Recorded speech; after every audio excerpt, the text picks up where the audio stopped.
Hello viewers. तो आज की वीडियो में हम पढ़ने वाले हैं G6PD डेफिशिएंसी अनीमिया के बारे में। तो वीडियो स्टार्ट करने से पहले हम कुछ बेसिक की टर्म्स के बारे में जान लेते हैं। सबसे पहले हम बात करेंगे G6PD के बारे में। तो G6PD जो है वो एक एंजाइम है, ठीक है, जिसका मतलब होता है ग्लूकोज 6 फॉस्फेट डीहाइड्रोजनेस एंजाइम। और ये जो G6PD एंजाइम है ये आरबीसीज की सरफेस पे प्रेजेंट होता है। क्लियर। अब ये G6PD एंजाइम करता क्या है? तो ये जो G6PD एंजाइम है ये हेल्प करता है जनरेट करने में NADPH मॉलिक्यूल को। NADPH का मतलब हुआ nicotinamide adenine die nucleotide phosphate. Clear. अब ये NADPH का फंक्शन क्या है इसी वीडियो में हम जान लेंगे इसके बारे में। थर्ड जो है वो हमारा है ग्लूटाथायोनिन। ग्लूटाथायोनिन एक ट्राईपेप्टाइड है। ट्राईपेप्टाइड का मतलब एक ऐसा molecule which is related to protein. अभी इतना ही ज़रूरी है जानना आपके लिए, ठीक है। तो ये ग्लूटाथायोनिन क्या करता है? ये ग्लूटाथायोनिन हमारे आरबीसीज को बचाता है, या फिर सिंपली बोलो तो ये ग्लूटाथायोनिन जो है वो ऑक्सीडेटिव स्ट्रेस की कंडीशन को रिड्यूस करता है। अब ये ऑक्सीडेटिव स्ट्रेस की कंडीशन क्या है? नॉर्मली हमें पता है कि हमारे आरबीसीज जो हैं वो पूरी बॉडी में ऑक्सीजन का ट्रांसपोर्ट करते हैं by the help of haemoglobin which is present inside the RBCs. But अगर हमें सफिशेंट अमाउंट में ऑक्सीजन नहीं मिलता है तो हमारी बॉडी में जो आरबीसीज हैं वो कैसी कंडीशन में रहेंगे? ऑक्सीडेटिव स्ट्रेस की कंडीशन में रहेंगे। तो उस ऑक्सीडेटिव स्ट्रेस की कंडीशन को रिड्यूस करने का काम होता है ग्लूटाथायोनिन मॉलिक्यूल का। क्लियर। तो स्टार्ट करने से मतलब इंट्रोडक्शन पढ़ने से पहले G6PD का पहले हम समझ लेते हैं कि ये जो तुम्हारी डिजीज़ है G6PD, ये जो कंडीशन है ये पर्सन को अफेक्ट कैसे करती है और होती कैसे। तो नॉर्मली हमें पता है कि जो हमारी बॉडी है वो जो बॉडी है उसमें ऑक्सीजन कम रहता है। तो जो हमारी आरबीसीज हैं वो आरबीसीज हमेशा अंडर ऑक्सीडेटिव स्ट्रेस रहेंगे, मतलब हमेशा ऑक्सीजन की डेफिशिएंसी रहती है, ठीक है। और अगर आरबीसीज अंडर ऑक्सीडेटिव स्ट्रेस हैं तो वो क्या करते हैं? वो हमेशा प्रोड्यूस करते हैं आपके किसको? हाइड्रोजन पेरोक्साइड को, ठीक है। किसको प्रोड्यूस करेंगे? हाइड्रोजन पेरोक्साइड को।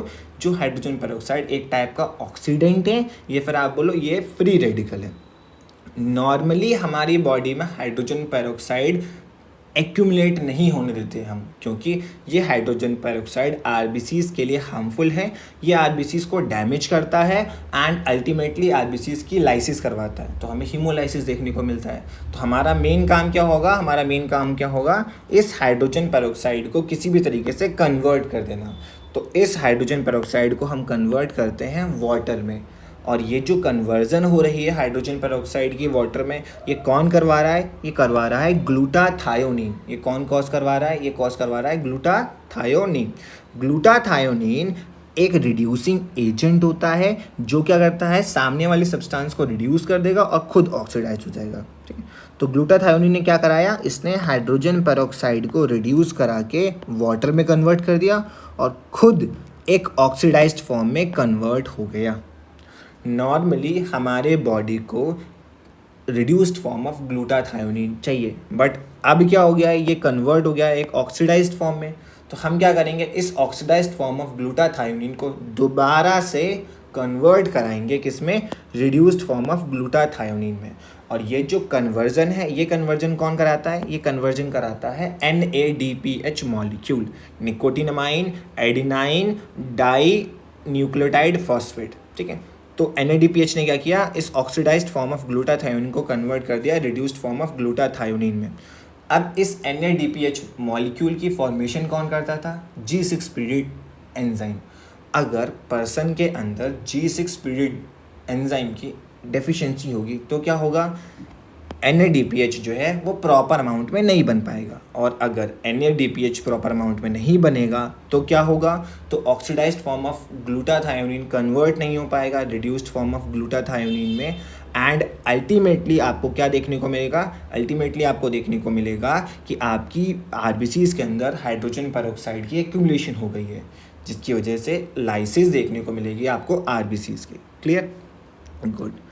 जिन पेशेंट्स में आपको G6PD डेफिशिएंसी देखने को मिलती है उन पेशेंट्स के अंदर क्या होता है, उन पेशेंट्स के अंदर जो आरबीसीज़ है, उन आरबीसीज़ के अंदर जो हीमोग्लोबिन है, ऐसे पेशेंट जिनको G6PD डिफिशिएंसी है, उनकी आरबीसीज़ के अंदर जो हीमोग्लोबिन है, वो हीमोग्लोबिन क्या करने लगते हैं, प्रेसिपिटेट करने लगते हैं, और प्रेसिपिटेट होकर के क्लम्प्स बना लेते हैं तुम्हारे हीमोग्लोबिन के, और उन क्लम्प्स को हम बोलते हैं हेंस बॉडीज़। क्या बोलते हैं, हेंस बॉडीज़।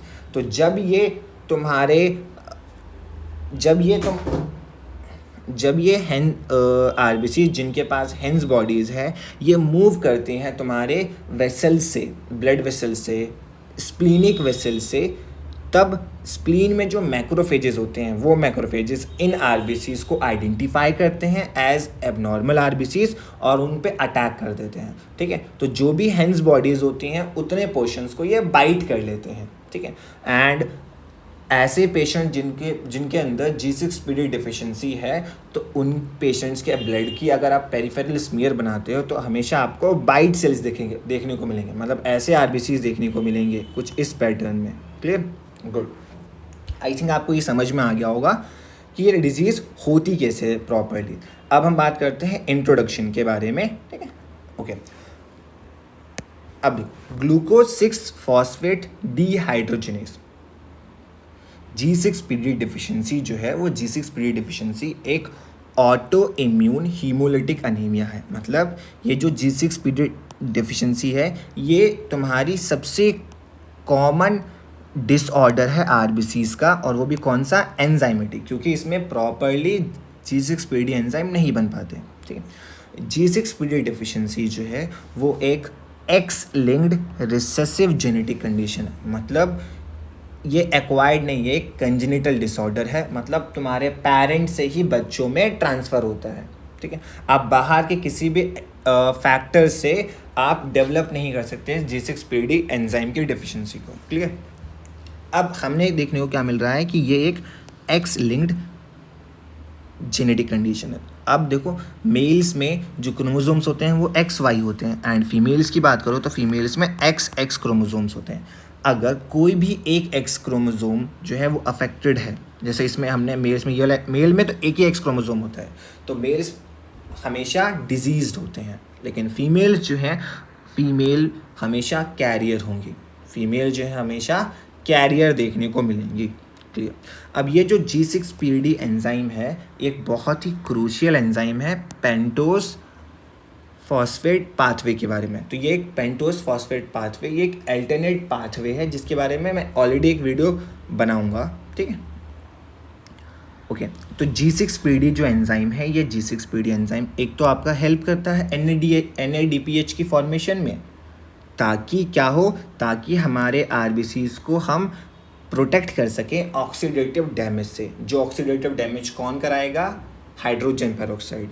और अगर हमारी आरबीसीज़ की सरफेस पे प्रॉपर अमाउंट में G6PD एंजाइम नहीं है, तो NADPH की फॉर्मेशन नहीं होगी, जिसकी वजह से H2O2 के लेवल्स बढ़ जाएंगे, और आरबीसीज़ जो हैं वो ऑक्सीडेटिव स्ट्रेस की कंडीशन में रहेंगे, एंड अल्टीमेटली हमें हीमोलाइसिस देखने को मिलेगा, मतलब आरबीसीज़ की डिस्ट्रक्शन देखने को मिलेगी। और ये जो ऑक्सीडेटिव स्ट्रेस की कंडीशन है, इसे हम लोग इंक्रीज़ भी करा सकते हैं कई सारे सर्टेन ट्रिगर्स की मदद से। मतलब बहुत सारे ऐसे फैक्टर्स हैं जो इस ऑक्सीडेटिव स्ट्रेस की कंडीशन को प्रमोट करते हैं।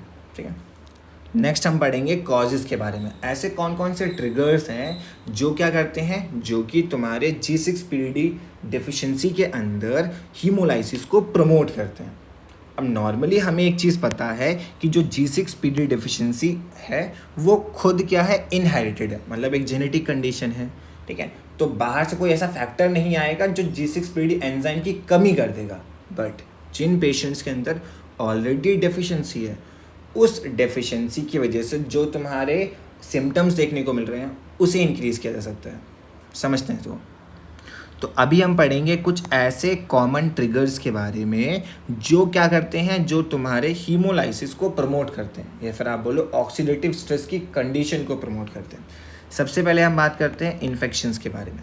अब जो तुम्हारे बैक्टीरियल और वायरल इन्फेक्शंस होते हैं, ये सबसे कॉमन कॉज हैं जो ऑक्सीडेटिव स्ट्रेस को इंक्रीज़ कर देते हैं G6PD के पेशेंट्स में, जिसकी वजह से अल्टीमेटली आरबीसीज़ की हीमोलाइसिस देखने को मिलती है।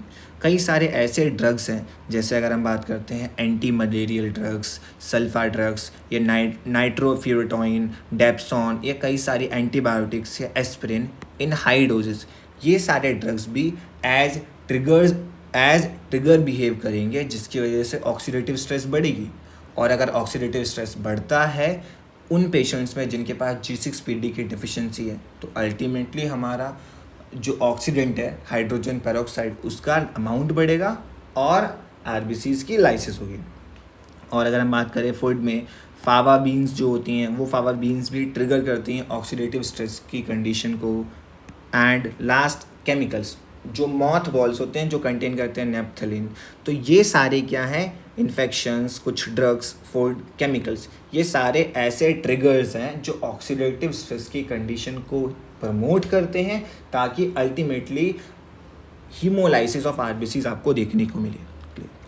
अब कौन कौन से साइन एंड सिम्टम्स अपीयर होंगे उन पेशेंट्स में जो कि एक्सपोज्ड होते हैं इन ट्रिगर्स से, ठीक है। सबसे पहले क्या होगा, आपको सडन ऑनसेट ऑफ जॉन्डिस, आपको जॉन्डिस देखने को मिल सकता है। अब जॉन्डिस क्यों देखने को मिलेगा, अगर आपकी आरबीसीज़ का ब्रेकडाउन हो रहा है तो उसमें से हीमोग्लोबिन रिलीज़ होगा, एंड हीमोग्लोबिन फर्दर ब्रेकडाउन होता है हीम प्लस ग्लोबिन में, और ये हीम यूनिट जो है वो कन्वर्ट होती है बिलीवर्डिन में एंड एट लास्ट बिलीरुबिन में। और उस बिलीरुबिन के अमाउंट या लेवल्स अगर बढ़ जाते हैं ब्लड में, तो उसकी वजह से आपको क्या देखने को मिलेगा, जॉन्डिस देखने को मिलेगा। मतलब yellowing of eyes and skin आपकी और आइज आपकी येलो हो जाएंगी। सेकेंड, आपको क्या देखने को मिलेगा, डार्क कलर्ड यूरिन।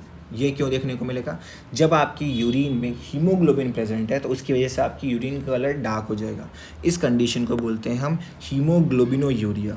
थर्ड, आपको फटीग, वीकनेस, थकान देखने को मिलेगी, कमज़ोरी देखने को मिलेगी। पिलर, आपका स्किन जो है वो थोड़ी पीली सी पड़ जाएगी। शॉर्टनेस ऑफ ब्रेथ, आपको प्रॉपरली सांस नहीं आएगी। बैक और एब्डोमिनल पेन।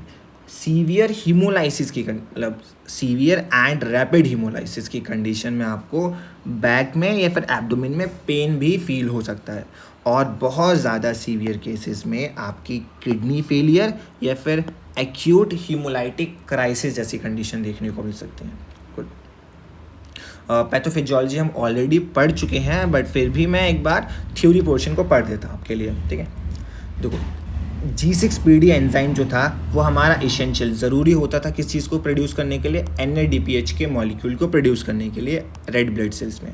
और ये NADPH मॉलिक्यूल क्या करता था, ये NADPH मॉलिक्यूल आपके ऑक्सीडाइज्ड फॉर्म ऑफ ग्लूटाथायोनिन को कन्वर्ट कराता था किसमें, रिड्यूस्ड फॉर्म ऑफ ग्लूटाथायोनिन में, ताकि ये ग्लूटाथायोनिन क्या करे, आपके जैसे हाइड्रोजन पेरोक्साइड जैसे हार्मफुल फ्री रेडिकल को या ऑक्सीडेंट्स को बॉडी में एक्यूमुलेट ना होने दें, ठीक है।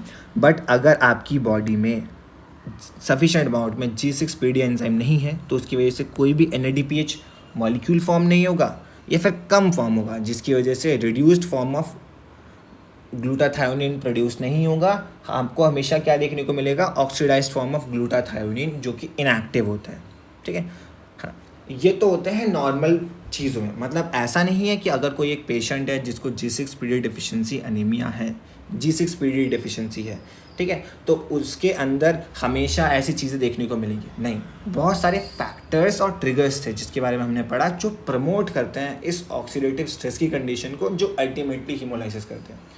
तो जैसे अगर पर्सन किसी ट्रिगर के कांटेक्ट में आया, जैसे कि इन्फेक्शन के कांटेक्ट में आया, या फिर आप बोलो क्या नाम है, जो किसी भी ड्रग के कांटेक्ट में आया, तो उसकी वजह से क्या होगा, उसके हाइड्रोजन पेरोक्साइड के लेवल्स बढ़ जाएंगे और अल्टीमेटली क्या होगा, उसकी आरबीसीज़ के अंदर, ठीक है। और अल्टीमेटली क्या देखने को मिलेगा कि उसकी आरबीसीज़ के अंदर जो हीमोग्लोबिन है वो क्या हो जाएगा, प्रेसिपिटेट हो जाएगा एंड क्लम्प फॉर्म करेगा। और उन क्लम्प को क्या बोलते हैं, उन क्लम्प्स को हम हेंस बॉडीज़ बोलते हैं।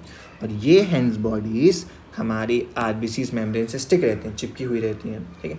और जब ये आरबीसीज़ स्प्लीन में मूव करती हैं तो स्प्लीन के मैक्रोफेजेस इन आरबीसीज़ को एबनॉर्मल आरबीसीज़ की तरह नोटिस करते हैं और उनमें से जो हेंस बॉडीज़ उन्हें रिमूव करते हैं। कैसे, by biting that part of RBCs, ठीक है। या फिर कई बार आरबीसीज़ आपके पूरे एंटायर रेड ब्लड सेल्स पे ही अटैक करते हैं और उसे इनगल्फ करते हैं, जिसकी वजह से आपको हीमोलाइसिस भी देखने को मिल सकती है। तो इस G6PD एंजाइम की डेफिशिएंसी की वजह से अल्टीमेटली आपको हीमोलाइसिस देखने को मिलेगी और आपके आरबीसीज काउंट जो है उसमें कमी देखने को मिलेगी। तो आपको सिंपली क्या देखने को मिलेगा, हीमोलाइटिक अनीमिया देखने को मिलेगा। एंड हम पढ़ चुके हैं कि जो G6PD है वो एक टाइप का ऑटो इम्यून हीमोलिटिक अनीमिया है, जिसमें जो आरबीसीज के मेम्ब्रेन पे जो एंजाइम होता है उसकी डेफिशिएंसी होती है, उसमें डिफेक्ट हो। Clear, good. नेक्स्ट है हमारा मॉर्फोलॉजिकल चेंजेस इन ब्लड, मतलब जो पेशेंट जो ऐसे पेशेंट जो कि ऑलरेडी अफेक्टेड हैं या फिर जिनमें ऑलरेडी G6PD एंजाइम की डिफिशिएंसी है, अगर उनका ब्लड लेके हम पेरिफेरल स्मीयर बनाते हैं तो हमें क्या क्या चीज़ें देखने को मिलेंगी। सबसे पहले तो आपको हेंस बॉडीज़ देखने को मिलने वाली हैं। क्या देखने को मिलने वाली है, हेंस बॉडीज़, मतलब ऐसी आरबीसीज देखने को मिलेंगी जिनके अंदर हीमोग्लोबिन जो है उसके प्रेसिपिटेट हो गया है और उसके क्लम्प्स देखने को मिल रहे हैं। हाँ, for to visualize these Heinz bodies inside the RBCs आपको एक स्पेशल स्टेन यूज़ करना पड़ता है जिसका नाम क्या है, supravital stand.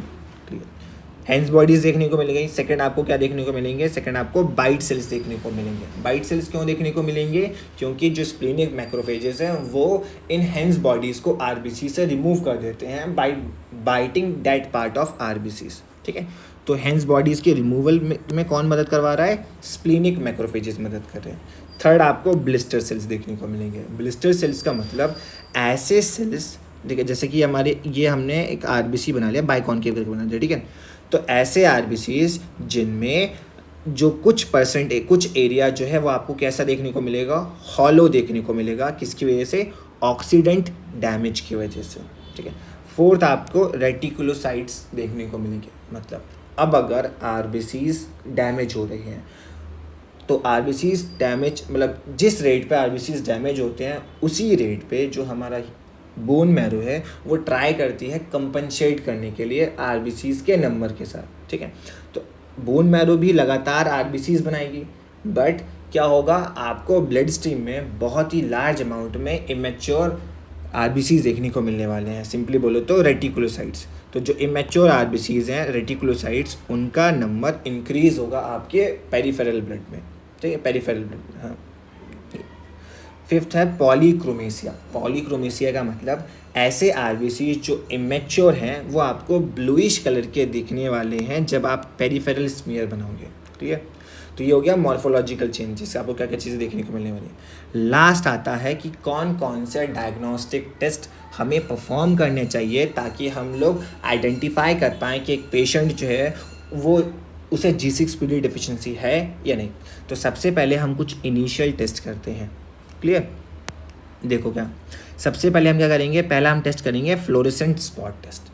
Fluorescent spot test सबसे वाइडली यूज्ड टेस्ट है जिसका हम यूज़ करते हैं सिर्फ और सिर्फ ये चेक करने के लिए कि हमारे बॉडी में NADPH मॉलिक्यूल प्रोड्यूस हो रहा है कि नहीं हो रहा है। अगर NADPH मॉलिक्यूल प्रोड्यूस हो रहा होगा तो इसका मतलब कि जो G6PD एंजाइम है वो प्रॉपर लेवल में है। ठीक है, बट और हमें उस समय फ्लोरेसेंस देखने को मिलने वाली होगी। ठीक है, बट अगर कोई फ्लोरेसेंस देखने को नहीं मिलेगी तो इसका मतलब कि NADPH मॉलिक्यूल प्रोड्यूस नहीं हो रहा, और NADPH मॉलिक्यूल प्रोड्यूस नहीं हो रहा तो इसका मतलब कि पेशेंट को G6PD डिफिशिएंसी है।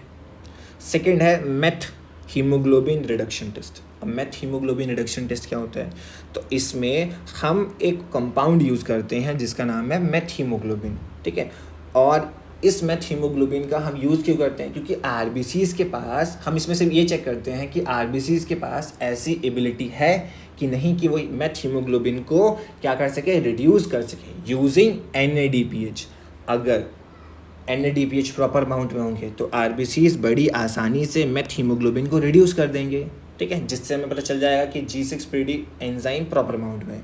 बट अगर आरबीसीज मेथ हीमोग्लोबिन को रिड्यूस नहीं करा पा रहे हैं तो इसका मतलब NADPH मॉलिक्यूल प्रॉपर अमाउंट में नहीं है, और जो हमें ये इंडिकेट करेगा कि G6PD डिफिशिएंसी है।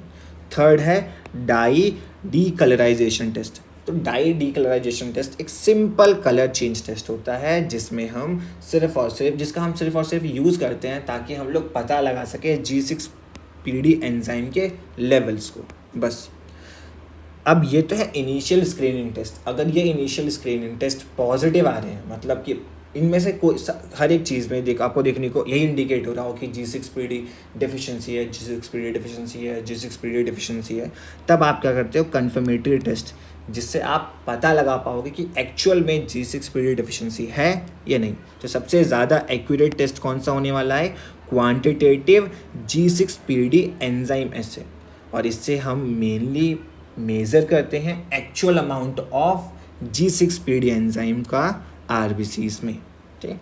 ये हो गया आपका कन्फर्मेटरी टेस्ट। इसके अलावा भी हम लोग बहुत सारे दूसरे सपोर्टिंग टेस्ट परफॉर्म कर सकते हैं। जैसे क्या क्या कर सकते हैं हम लोग CBC परफॉर्म कर सकते हैं। हम लोग क्या कर सकते हैं, CBC complete blood cell count test कर सकते हैं, जो हमें दिखा देगा कि पेशेंट जो है वो अनेमिक है, क्योंकि यहाँ पे क्या देखने को मिल रहा है, यहाँ पे आपको लगातार हीमोलाइसिस देखने को मिल रहा है, क्योंकि जो पेशेंट है उसके अंदर क्या हो रहा है, RBCs का ब्रेक डाउन हो रहा है। इसकी वजह से जो पेशेंट है वो कैसा है, अनेमिक है। सेकेंड है, हम उसका पेरिफेरल ब्लड स्मीयर बना सकते हैं। अगर हम पेरिफेरल ब्लड स्मीयर बनाते हैं ऐसे पेशेंट का जिनको G6PD डेफिशिएंसी है, तो हमें क्या देखने को मिलेगा, हमें उनकी RBCs के अंदर हेंस बॉडीज़ देखने को मिलेंगी, एंड उन हेंस बॉडीज़ के रिमूवल में स्प्लीन काम करते हैं, स्प्लिनिक मैक्रोफेजेस, तो उसकी वजह से हमें ऐसे RBCs देखने को मिलेंगे जो बाइटेड है, ठीक है। थर्ड, अगर हम लोग उसके यूरिन सैंपल के एनालिसिस करते हैं, सिंपली बोलो तो यूरिन एनालिसिस करते हैं, तो आपके उसके यूरिन में हीमोग्लोबिन देखने को मिलेगा, ठीक है। तो ये इंडिकेट करा रहा है कि जो ब्रेकडाउन हो रहा है आपके RBCs का, ठीक है, वो कैसा हो रहा है, इंट्रावेस्कुलर। और हाँ, सबसे इम्पॉर्टेंट बात ये है कि जो G6PD डेफिशिएंसी है, इसमें जो ब्रेकडाउन होता है RBCs का, वो इंट्रावेस्कुलर एंड एक्स्ट्रावेस्कुलर दोनों होता है, पर प्रीडोमिनेंटली मतलब मेनली कहाँ पे होता है, मेनली तुम्हारा इंट्रावेस्कुलर हीमोलाइसिस ही देखने को मिलेगी। नेक्स्ट, अगर हम चेक करते हैं LDH को, ठीक है, लैक्टेट डीहाइड्रोजिनेज एंजाइम को चेक करते हैं, जो कब निकलता है, जब RBCs का ब्रेकडाउन होता है। तो LDH के लेवल्स भी आपको इंक्रीज देखने को मिलेंगे, क्योंकि यहाँ पे क्या देखने को मिल रहा है, RBCs का ब्रेकडाउन देखने को मिल रहा है। नेक्स्ट, अगर हम लोग बिलिरुबिन, इनडायरेक्ट बिलिरुबिन या फिर आप बोलो अनकॉन्जुगेटेड बिलिरुबिन के लेवल्स को चेक करते हैं, तो वो भी आपको इंक्रीज्ड देखने को मिलेंगे due to the breakdown of RBCs। And last जो है हेप्टाग्लोबिन, अगर हम लोग हेप्टाग्लोबिन मॉलिक्यूल के अमाउंट को देखते हैं तो वो हमेशा आपको डिक्रीज देखने को मिलेगा इन केस ऑफ हीमोलाइसिस, क्योंकि जब हीमोलाइसिस होती है तो आपका फ्री हीमोग्लोबिन रिलीज होता है, और हेप्टाग्लोबिन मॉलिक्यूल जो है वो हमारा लिवर सिंथेसाइज करता है, और इसका मेन काम क्या है, इसका मेन काम है हमारे फ्री हीमोग्लोबिन के साथ बाइंड अप होना। Clear, good. आई होप आपको समझ में आया होगा कि G6PD डेफिशिएंसी है क्या, और जिन पर्सन में G6PD डेफिशिएंसी होती है उनमें हीमोलाइसिस देखने को मिलेगी, मतलब RBCs का ब्रेकडाउन देखने को मिलेगा। और अगर RBCs का ब्रेकडाउन हो रहा है तो उसकी वजह से हीमोग्लोबिन भी कम होगा एंड आपका RBCs काउंट भी कम होगा। तो ऐसे पेशेंट जिनको G6PD डेफिशिएंसी है वो कैसे हो जाते हैं, अनेमिक हो जाते हैं। Clear, thank you for watching my video. अगर किसी भी पर्सन को किसी भी पर्टिकुलर टॉपिक के रिलेटेड डाउट है, या फिर आपको नई वीडियोस बनवानी है किसी भी पर्टिकुलर टॉपिक के रिलेटेड, तो आप प्लीज़ यूज़ कर सकते हैं कमेंट सेक्शन का और कमेंट कर सकते हैं। एंड प्लीज़ मेरे चैनल को सब्सक्राइब कीजिए एंड लाइक कीजिए। मिलते हैं नई वीडियो के साथ।